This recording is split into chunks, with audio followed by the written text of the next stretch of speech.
Hola, mi nombre es Mario Burgos. Hoy haremos un repaso a los principales temas de este primer promedio y los aplicaremos en un proyecto de dibujo.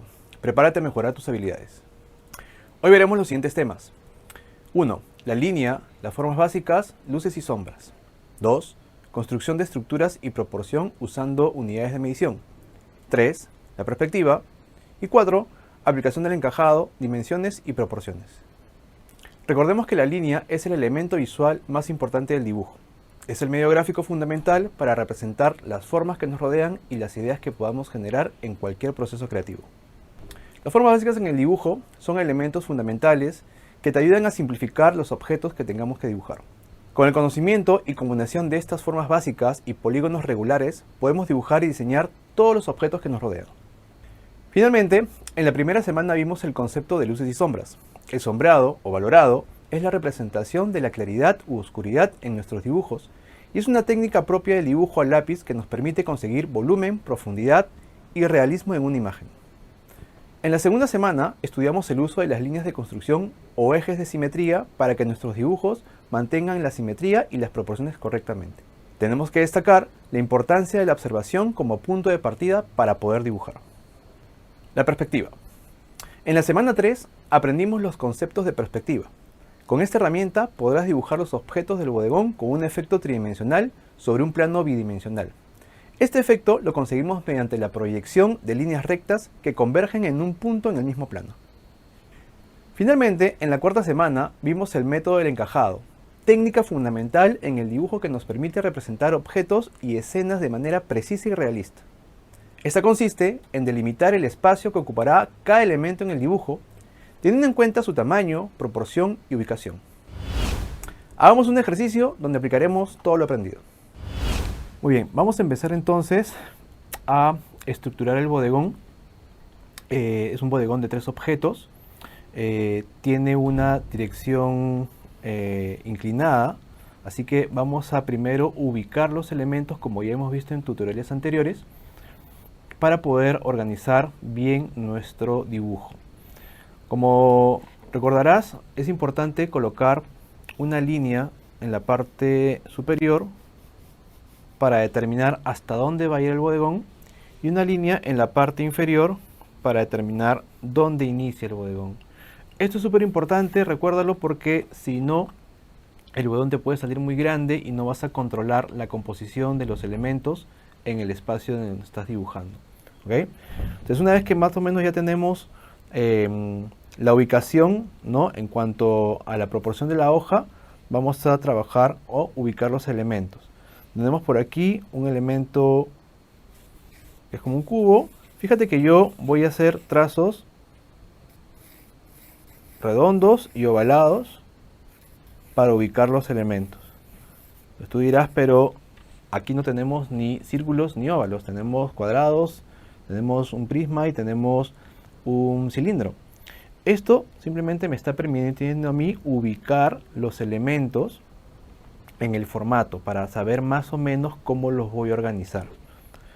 Una vez que tengo ya más o menos esto, puedo decir de repente, creo que el cilindro es un poquito más arriba, de pronto este elemento que es un cubo un poco más grande, lo voy a trazar por acá. Fíjate que aquí ya empiezo a armar un pequeño cuadrado, aquí voy a trazar un rectángulo y ahí me doy cuenta, por ejemplo, que el cilindro es un poquito más ancho, por aquí diría yo, ¿ok? Y sobre este cilindro tenemos este elemento triangular, que más o menos es así. Y fíjate que ha sobrepasado la línea, la marca inicial, ¿no?, en donde yo ya he determinado el final del bodegón. ¿Okay? Esto puede pasar, no hay problema, mientras que yo tenga en la parte de arriba un espacio, ¿no?, de respiro para que el bodegón no se vea muy apretado. ¿Okay? Entonces, una vez que ya tengo esto, ahora sí voy a empezar a trabajar la forma de los elementos. Recordando de que las líneas de construcción son muy importantes para poder comparar un objeto con respecto a otro. Entonces vamos a empezar por la parte inferior. Tenemos este elemento, es un cubo. ¿Okay? voy a dibujar primero esta línea vertical que sería, ¿no?, la parte más cercana a mí, y luego aplicando criterios de perspectiva voy a trazar las líneas diagonales que estarían fugándose hacia los puntos de fuga. Recordemos de que la perspectiva es una técnica que me permite a mí poder representar la tridimensionalidad en un plano bidimensional, ¿no? Entonces, se supone que esto estaría fugando por acá y esto por acá. Evidentemente, estas líneas no las voy a hacer completas, simplemente las estoy, ¿no?, marcando tal cual como lo veo en el bodegón. Otra técnica o de pronto otro hack que te puede ayudar es, ¿no?, ubicar el lápiz sobre el bodegón y sobre la línea que queremos dibujar para luego trasladar esa medida, ¿verdad? De esta manera, ¿ok? Más o menos ahí ya lo tengo. Termino de dibujar este elemento, ¿sí? Y luego completo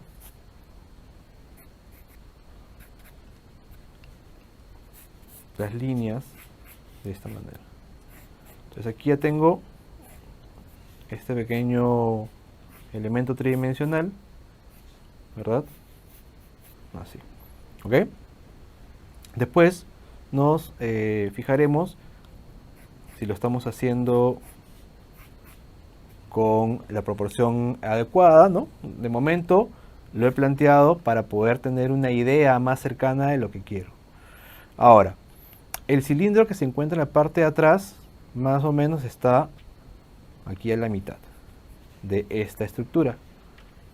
Anteriormente yo había planteado mi boceto, fíjate, y estaba como que muy cercano a esta esquina, pero ahora que me doy cuenta, lo puedo ubicar mejor. La observación es súper importante también, así que aquí, por ejemplo, voy a modificar esta línea, no es tan inclinada. Vamos a volver a medir. Ajá. Esta línea es un poquito más echada, por lo tanto si esta línea cambia, esta también va a bajar un poco. ¿Ok? Sí. ¿Ya? Para que esta estructura nos salga muy cercana a lo que estamos viendo. Listo. Ahora sí, vamos a plantear por aquí esta estructura. Ya sé que a esta altura empieza el cilindro, ¿ok? Ahora tengo que determinar el ancho del cilindro. ¿Cómo puedo hacer eso? Midiendo el ancho del cilindro y comparándolo con el ancho de este cubo. Entonces, con la técnica de la medición con el lápiz, voy a determinar de que el ancho de este cubo es igual al ancho del cilindro. Entonces simplemente coloco mi lápiz en el ancho de este plano del cubo, que ya lo he dibujado, y lo replico aquí. Entonces aquí tendría el ancho del cilindro. ¿Ok? Muy bien, una vez que tengo esto, ahora voy a determinar la base del cilindro, que si observamos se encuentra más o menos por aquí. Y en la parte superior voy a determinar ahora el alto del cilindro. De la misma manera puedo medir, ¿no?, el ancho de este cubo y contabilizar cuántas de estas medidas entran a lo alto de todo el cilindro. Vamos a medir, entra 1,5 diría yo, más o menos, 1,5 por acá, ¿no? Por acá tendría más o menos el cilindro. ¿Ok? Fíjate que aquí ya estoy haciendo cajas, ¿no?, que también son muy útiles para poder ubicar los elementos. Al principio de este dibujo hice formas más orgánicas, hice óvalos y círculos, que me sirvió un poco para ubicar. Pero las cajas me permiten hacer un trabajo de ubicación mucho más preciso. Entonces ya tengo la altura del cilindro. Aquí voy a trazar el elipse. Recuerda que el elipse es un círculo en perspectiva. Si hay elipse arriba, también tenemos un elipse abajo. ¿Ok? Listo. Así.